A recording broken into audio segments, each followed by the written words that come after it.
बिस्मिल्लाहिर्रहमानिर्रहीम। अस्सलाम वालेकुम। कैसे हैं आप? वीकेंड कैसा गुजरा? चले, वेलकम बैक टू स्कूल। जी बच्चों, आज से हम शुरू कर रहे हैं अपना नया चैप्टर इकोसिस्टम। कौन सा सिस्टम शुरू कर रहे हैं?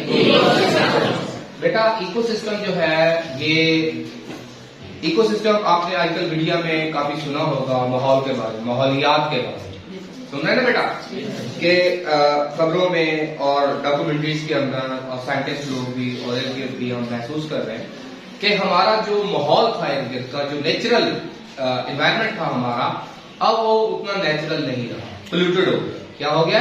पोल्यूटेड हो गया। और इस पोल्यूशन की जो मेन रीजन है वो खुद ह्यूमन बीइंग है। कौन है बेटा? हम खुद इंसान इसके जिम्मेदार हैं। ठीक है बेटा? ये जो हमारी जमीन थी बेटा, ये 1.6 बिलियन ईयर्स अगो हमारे वजूद में आई। हमारी जमीन का वजूद में आई 1.6 बिलियन, 1.6 अरब साल पहले वजूद में आई।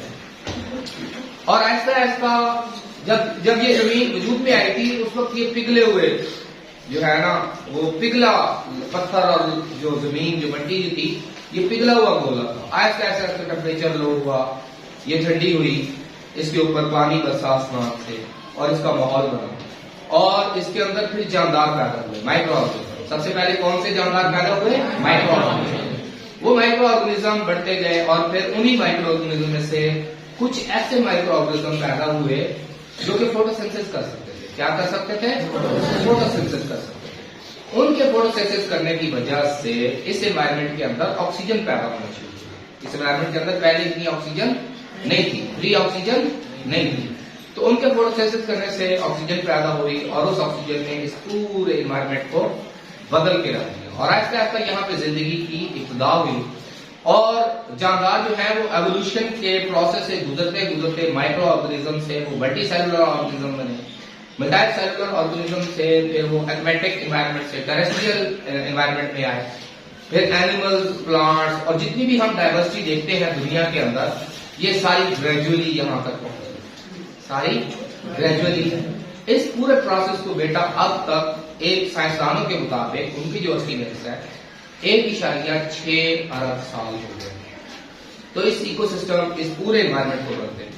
अगर हम जमीन के गोले को देखें तो बेटा इस जमीन के पूरे गोले को हम कहते हैं ग्लोब। क्या कहते हैं? ग्लोब। और ग्लोब के इर्द गिर्द बेटा एक हवा का गुलाब है, एक हवा का एयर का गुलाब है। इस गुलाब को बेटा कहते हैं एटमॉस्फेयर। क्या कहते हैं? एटमॉस्फेयर। ठीक है बेटा? अब जमीन के ऊपर जितने भी जानदार हैं, जितने भी जानदार हैं, ये सारे मिलकर बायोस्फीयर है। ठीक है बेटा? तो हम पढ़ेंगे ग्लोब, ठीक है, बायोस्फीयर, एटमॉस्फेयर। और अगर बेटा इसमें हम देखें तो इस जमीन के ऊपर जब जानदार रहते हैं, या जमीन के ऊपर जो असरात होते हैं वो बेटा सूरज की भी बहुत होते हैं, क्योंकि हमारा जो सोलर सिस्टम है, क्योंकि हर स्टार, हमारे सोलर सिस्टम के अंदर सन स्टार है और बाकी जो है 8-9 प्लैनेट्स हैं, और उन्हीं में एक प्लैनेट हमारी जमीन भी है। और अगर सोलर सिस्टम में देखा जाए तो जमीन वाहिद एक ऐसा प्लैनेट है जिसके ऊपर लाइफ है, जिसके ऊपर लाइफ है, वाटर है। ठीक है बेटा? और लाइफ के सबूत के लिए कि कहीं भी जहां लाइफ पॉसिबल है वहां पे वाटर का होना जरूरी है, क्योंकि लाइफ वाटर के बगैर एग्जिस्ट नहीं कर सकती। ठीक है बेटा? तो हमारी जमीन के ऊपर 70% हिस्सा जो है सतह का, वो पानी ने ढांका हुआ है।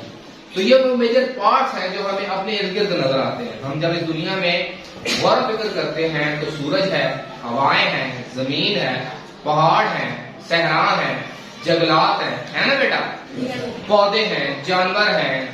इसके अलावा अगर आप देखें गर्मियां हैं, सर्दियां हैं, बारिश है, तूफान है। तो ये मुख्तलिफ कंपोनेंट्स जो हम इर्द गिर्द अपने इर्द गिर्द महसूस करते हैं। ठीक है बेटा? यही चीजें मिलकर इकोसिस्टम बनाती है। ये सारी चीजें मिलकर क्या बनाती हैं? इकोसिस्टम। हमारा एक एनवायरनमेंट बनाती है जहां पे ये इस दुनिया के ऊपर जिंदगी मौजूद है। और यहाँ पे अगर हम अपने इकोसिस्टम को देखें तो इकोसिस्टम की हम डेफिनेशन कैसे कर सकते हैं? Blue marker. जी बेटा, अगर हम इकोसिस्टम को देखें तो बेटा इकोसिस्टम एक सिस्टम है। क्या है? पूरा एक सिस्टम है जिसके अंदर दो तरह के कंपोनेंट्स हैं। हम अपने इकोसिस्टम को दो कंपोनेंट्स में डिवाइड कर सकते हैं। अपने इकोसिस्टम को दो कंपोनेंट्स में डिवाइड कर सकते हैं। ये हम इकोसिस्टम के दो पार्ट्स कह सकते हैं। एक है बेटा एबायोटिक पार्ट, ठीक है, और दूसरा biotic part. Abiotic part and biotic part. बेटा एबायोटिक पार्ट के अंदर तमाम नॉन लिविंग थिंग्स आती हैं। जैसे मैंने जिक्र किया ना, हमारे इर्द गिर्द बहुत सी चीजें हैं, जैसे जमीन है, एयर है, वाटर है, सनलाइट है ना बेटा, ये चीजें हैं। तो अगर हम इनको देखें तो ये नॉन लिविंग है, तो ये नॉन लिविंग है। और अगर हम अपने माहौल के अंदर अपने इर्द गिर्द देखें तो जानदार चीजों, बेजान चीजों के साथ साथ बहुत सी जानदार चीजें भी हैं, बहुत सी जानदार चीजें भी हैं, और उसको कहते हैं बेटा हमारे इकोसिस्टम का biotic part. All living things जिनके अंदर microorganism, plants and animals, ठीक है बेटा। तो किसी भी इकोसिस्टम के ये दो कंपोनेंट्स हो सकते हैं, बायोटिक एंड बायोटिक। अब इकोसिस्टम है क्या, हम उसको साइंटिफिकली डिफाइन कैसे करेंगे, साइंटिफिकली डिफाइन कैसे करेंगे, उसकी तारीफ कैसे करेंगे कि इकोसिस्टम होता क्या है। जी बेटा, इकोसिस्टम बेटा जो है वो बायोटिक और एबायोटिक के इंटरेक्शन से वजूद आने वाला सिस्टम है। बायोटिक और एबायोटिक कंपोनेंट के आपस में इंटरेक्शन करने से आने वाला जो सिस्टम, वजूद में आने वाला जो सिस्टम है, उसको इकोसिस्टम कहते हैं। उसको क्या कहते हैं, इकोसिस्टम। ये कौन से दो कंपोनेंट्स के आपस में इंटरेक्शन से वजूद में आता है, बायोटिक और एबायोटिक। बायोटिक्स क्या है, लिविंग थिंग जितनी भी है जमीन के ऊपर, इस एनवायरनमेंट के अंदर, इस इकोसिस्टम के अंदर, वो सारी की सारी इकोसिस्टम का बायोटिक फैक्टर है। और जबकि नॉन लिविंग थिंग जितनी भी है वो सारी की सारी इस पूरे इकोसिस्टम का एबायोटिक है, ठीक है बेटा। सो इकोसिस्टम को हमने दो पार्ट्स में किया। अब बेटा अगर हम देखें कि इकोसिस्टम के अंदर अगर हम गौर से देखें तो बायोटिक फैक्टर्स में एनिमल्स और प्लांट्स, अब ये इंटरेक्शन क्या होता है, इंटरेक्शन को हम कैसे डिफाइन करें कि ये कैसे इंटरेक्ट करते हैं। इंटरेक्शन, हम किसी के साथ बातचीत करते हैं तो ये भी इंटरेक्शन है, किसी को देखते हैं तो ये भी इंटरेक्शन है, हम बातचीत करते हैं एक दूसरे को मिलते हैं तो ये इंटरेक्शन है। इसी तरह बेटा एक इकोसिस्टम के अंदर इंटरेक्शन का जो मतलब लिया गया है वो ये है कि बहुत सारी चीजें हम माहौल को देते हैं और बहुत सारी चीजें माहौल से लेते हैं, यानी जानदार चीजें जो हैं और बेजान चीजें आपस में इंटरेक्ट करती है, आपस में एक दूसरे से लेन देन, एक दूसरे से उनका ताल्लुक वास्ता है, वो एक दूसरे के ऊपर डिपेंड करते हैं, एक दूसरे से मुतासर होते हैं, एक दूसरे से मुतासर होते हैं, ठीक है। जैसे मैं आपको एग्जांपल दे सकता हूं कि हम एयर में सांस लेते हैं तो हम हवा से एयर को इनहेल करते हैं ना बेटा, उस दौरान हम ऑक्सीजन को अपने फेफड़ों के अंदर लेके जाते हैं, ऑक्सीजन अब्सॉर्ब करते हैं, और जब हम एक्सहेल करते हैं, सांस को बाहर निकालते हैं, तो हम कार्बन डाइऑक्साइड को माहौल में छोड़ते हैं, ऐसे ही ना बेटा। इसी तरह हम माहौल से पानी लेते हैं और उसको पीते हैं, उससे नहाते हैं, ठीक है। बहुत सारे एनिमल्स पानी के अंदर रहते हैं। इसी तरह मट्टी है, उसके ऊपर हम चलते हैं, जमीन के ऊपर हम चलते हैं ना, तो ये हमारा इंटरेक्शन है, हम इसी पे खेती बाड़ी करते हैं, हम इसी पे गाड़ियां चलाते हैं, ठीक है, इसी पे घर बनाते हैं, इसी पे स्कूल बनाए हुए। तो ये जो जानदारों और बेजान अशिया का आपस में इंटरेक्शन है, इसकी वजह से एक इकोसिस्टम पैदा होता है। और मैंने आपसे कहा कि जैसे हम सूरज है तो उसकी धूप से फायदा उठाते हैं, उसकी रोशनी से फायदा उठाते हैं, ठीक है। तो ये जो इंटरेक्शन है बेटा लिविंग और नॉन लिविंग थिंग्स के दरमियान बाहमी इंटरेक्शन से जो एक सिस्टम वजूद में आता है, इस सिस्टम को कहते हैं इकोसिस्टम। अब इस पूरे इकोसिस्टम के अंदर अगर हम देखें लिविंग और नॉन लिविंग में जो सबसे सुप्रीम क्रिएशन है वो इंसान है। सबसे बेहतरीन क्रिएशन क्या है, इंसान है। ये सोच भी सकता है, समझ भी सकता है, अल्लाह ने इसको जहानत दी है, अकल दी है, हिकमत दी है, विजडम दी है, तो इसमें काफी क्वालिटीज है और इसमें ये पोटेंशियल भी है कि ये अपने इकोसिस्टम को, अपने इर्द गिर्द के माहौल को तब्दील कर सकता है। और हम इसको ऑब्जर्व कर रहे हैं, इस वक्त दुनिया के अंदर जो सबसे डोमिनेंट स्पीशीज है जानदारों के अंदर भी, वो इंसान ही है। वो क्या है, इंसान है। लेकिन हम अपनी मटीरियलिस्टिक डेवलपमेंट के चक्कर में हम इकोसिस्टम का जो नेचुरल बैलेंस है हम उसको बिगाड़ रहे हैं। जो नेचुरल इसका जो शक्ल थी हम उसको तब्दील कर रहे हैं। हम धड़ाधड़ बिल्डिंग्स बना रहे हैं, सड़कें बना रहे हैं, कारखाने बना रहे हैं, फैक्ट्रियां बना रहे हैं, पोल्यूशन फैला रहे हैं, कार्बन डाइऑक्साइड को फैला रहे हैं, ऐसे केमिकल्स पैदा कर रहे हैं जैसे प्लास्टिक है जो हजारों सालों तक भी डिकम्पोज नहीं होते, हजारों सालों तक भी माहौल में रहते हैं और ये माहौल को खराब कर रहे हैं, पोल्यूटेड कर रहे हैं। क्या कर रहे हैं? पोल्यूटेड कर रहे हैं। इससे हमारा पूरा इकोसिस्टम तब्दील हो रहा है। बहुत से जानदारों के हम हैबिटेट्स को तबाह कर रहे हैं, जंगलात तबाह कर रहे हैं ना बेटा, जो नेचुरल जो फॉरेस्ट थे हम उनको तबाह कर रहे हैं, ठीक है। इसके अलावा वाटर रिसोर्सेज को हम तबाह कर रहे हैं, उनके अंदर हम कचरा और फाजिल और जहरीले मादे अपने फैक्ट्रियों से, घरों से डाल रहे हैं, जिसकी वजह से हमारा पूरा एनवायरमेंट खराब हो रहा है और पूरे इकोसिस्टम का एक जो बैलेंस है वो डिस्टर्ब हो रहा है, ठीक है बेटा।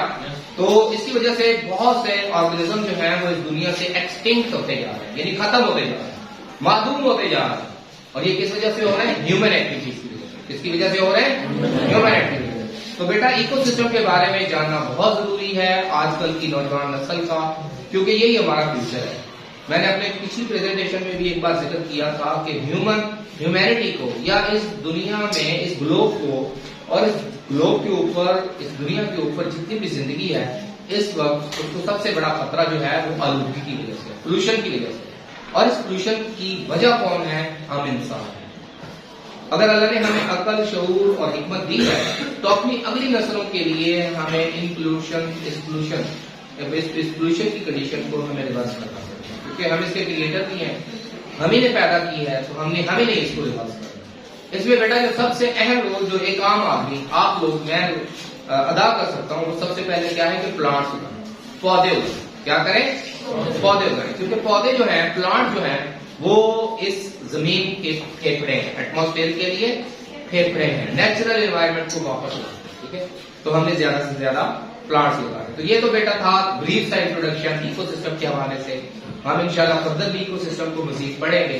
अब हम थोड़ा सा देखते हैं कि इनको हमने साइंटिफिकली एक बार फिर रिपीट करते हैं कि साइंटिफिकली कैसे डिफाइन करें, ठीक है बेटा। तो हम चलते हैं इकोसिस्टम के हवाले से। हमने पढ़ा है कि इकोसिस्टम जो है is a system that is created as a result of interaction between biotic and abiotic factors of ecosystem. We have divided the components or ecosystem into two components. Number one, biotic component, and number two, abiotic component. Abiotic component consists of all non-living things like soil, air, sunlight, water, temperature, etc. हमारे ecosystem के अंदर हमारे इर्द गिर्द जितनी भी बेजान चीजें हैं वो सारी की सारी मिलकर एबायोटिक फैक्टर बनाती है। और जबकि हमारे इर्द गिर्द जितनी भी लिविंग थिंग्स हैं, जमीन के ऊपर जितने भी लिविंग ऑर्गेनिजम्स हैं, वो सारे के सारे मिलकर बायोटिक फैक्टर बनाते हैं, इकोसिस्टम का बायोटिक फैक्टर बनाते हैं। और हम लिविंग ऑर्गेनिजम्स को 3 ग्रुप्स में भी तकसीम कर सकते हैं, ठीक है, micro organism, plant and animal, ठीक है बेटा। और अगर हम देखें कि लिविंग ऑर्गेनिज्म के बारे में अगर हम आए कि लिविंग ऑर्गेनिज्म जो जहां पे रहता है, एक लिविंग इकोसिस्टम बेटा पूरा ग्लोब का पूरा माहौल है। इकोसिस्टम ग्लोब का पूरा एक माहौल है जिसमें जानदार जो है वो लिविंग और नॉन लिविंग थिंग जो है वो आपस में इंटरेक्ट करती है। देखें हमसे सूरज करोड़ों मील दूर है, कितने मील दूर है? करोड़ों मील। लेकिन हम सूरज की लाइट में देखते हैं, सूरज की लाइट में बैठते हैं, तो हम इंटरेक्ट कर रहे हैं। तो हम सूरज से क्या कर रहे हैं? सूरज की लाइट से इंटरेक्ट कर रहे हैं, ठीक है बेटा। तो ये इंटरेक्शन है। इसी तरह प्लांट्स हैं, वो सनलाइट के अंदर फोटोसिंथेसिस करते हैं और इस दौरान अपनी भी खुराक बनाते हैं और बाकी जानदारों के लिए भी एनर्जी का बायस बनते हैं, एनर्जी रिसोर्स का बायस बनते हैं, और इसके अलावा ऑक्सीजन प्रोड्यूस करते हैं। तो ये इंटरेक्शन है। यहां तक देखें कि सूरज तक हमारा इंटरेक्शन जा रहा है। सूरज से सनलाइट जमीन पे आ रही है और उस सनलाइट को as a source of energy, इस दुनिया में सबसे बड़ा जो एनर्जी का सोर्स है बेटा वो सन है, ठीक है ना। तो ये है वो इंटरेक्शन जो जानदार और बेजान अशिया के दरमियान में हो रही है, जिसकी वजह से इस जमीन का ये जो इकोसिस्टम है ये बरकरार है। अगर हम इन बेजान अशिया में से हट के अगर हम जानदार अशिया में देखें तो हमने उनको 3 ग्रुप में तकसीम किया, micro organism, plants and animals. इसी तरह बेटा जब वो इकोसिस्टम के अंदर इंटरेक्ट करते हैं, इकोसिस्टम के अंदर इंटरेक्ट करते हैं, तो उस इंटरेक्शन के लिहाज से भी हम ऑर्गेनिजम्स को 3 ग्रुप्स में तकसीम करते हैं। कितने ग्रुप्स में तकसीम करते हैं? 3 ग्रुप्स, ठीक है बेटा। तो उन 3 ग्रुप्स को भी अगर हम देखें तो उनमें उनको बेटा कहा जाता है प्रोड्यूसर्स, कंज्यूमर एंड डीकंपोजर। ये वो रोल है जो ऑर्गेनिजम्स, लिविंग ऑर्गेनिजम्स इस इकोसिस्टम के अंदर परफॉर्म करते हैं, इस इकोसिस्टम के अंदर परफॉर्म करते हैं। जो इंटरेक्शन हो रहा होता है living and non living things के दौरान, जो जो जानदार अशिया का रोल बनता है, उस रोल की बुनियाद पे हमने जानदारों को 3 ग्रुप में तकसीम किया। जानदारों को कितने ग्रुप में तकसीम किया है? 3 ग्रुप में। ठीक है बेटा, तो वो है पहले producer, second consumer and third decomposer. बेटा प्रोड्यूसर जो है, जैसे कि मैंने अभी आपसे जिक्र किया है कि सूरज की लाइट जमीन पर आती है और इस लाइट को एब्जॉर्ब करते हैं ग्रीन प्लांट। कौन करते हैं? Green plant. तो इस ग्रीन प्लांट जो है इस दुनिया में, इस ग्लोब के ऊपर जितने भी ग्रीन प्लांट्स हैं, वो सारे के सारे सनलाइट को एब्जॉर्ब करके उसको इस्तेमाल करते हैं फूड मटेरियल बनाने में।